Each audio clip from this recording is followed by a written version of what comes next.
ժողովությունը եւ ողջ երիտասարդությունը այսօր կանգնած է հանուն արդարության, ազատության եւ օրինականության, հանուն նոր Հայաստանի ոտքի ելած եւ այսօր ազատության հրապարակում ամուր կանգնած հայ ժողովրդի կողքին։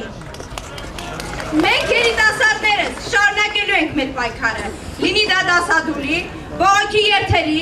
ակցիաների թե այլ ձևերով, մինչև ժողովրդական շարժման հաղթանակը։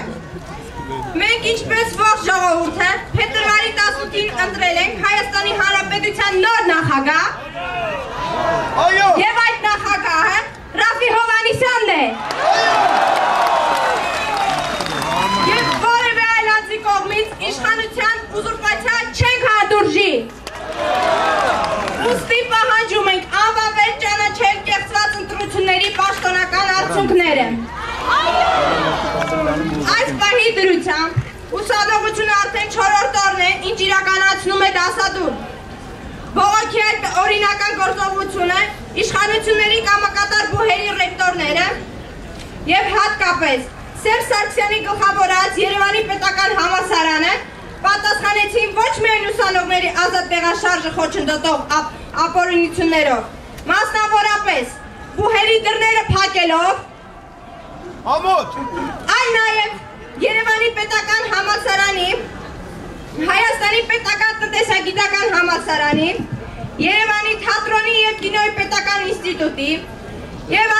Հայաստանի ազգային ագրարային համալսարանի դեպքում իրենց խամաճիկ խուլիգաններին ուսանողության դեմ գործելուն հրահրելով։ Մենք դատապարտում ենք բոլոր այն ռեկտորներին, ովքեր հրահանգեցին փակել իրենց բուհերի դռները ուսանողության առջև։ Հատուկ ուշադրություն ենք ուզում հրավիրել ԵՊՀ-ի ռեկտոր Արամ Սիմոնյանի, ԵՊՀ-ի ռեկտորի օգնական Հայաստանի Հանրապետական կուսակցության անդամ Գևորգ Մելքոնյանի, նույն համալսարանի աշխատակազմի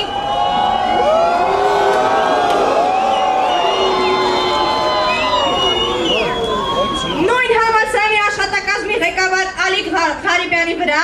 որոնց անմիջական խրախուսմամբ դասադուլավորների դեմ ուղարկվեցին մի քանի ախալքալաքացի խուլիգաններ, ովքեր գիտակցաբար հարվածեցին նախ եւ առաջ ջավախայության պատվին։ Պարոն Սիմանյան, դուք ինչ իրավունք ունեք ձեզ հայ կոչելու, եթե իրար դեմ եք հանում հայաստանցիներին եւ ջավախահայերին։ Ջավախահայ ուսանողների բացարձակ մեծամասնությունը այսօր մեզ ժողովրդի կողքին է եւ ոչ մի խորհրդական պոլիցիայի կամ ստրկության նվիրյալ ռեկտորը չի հաջողվի փոխել այդ իրողությունը։ Կեցցե ազատ հայ երիտասարդությունը, կեցցե հայ անվախ ուսանողությունը։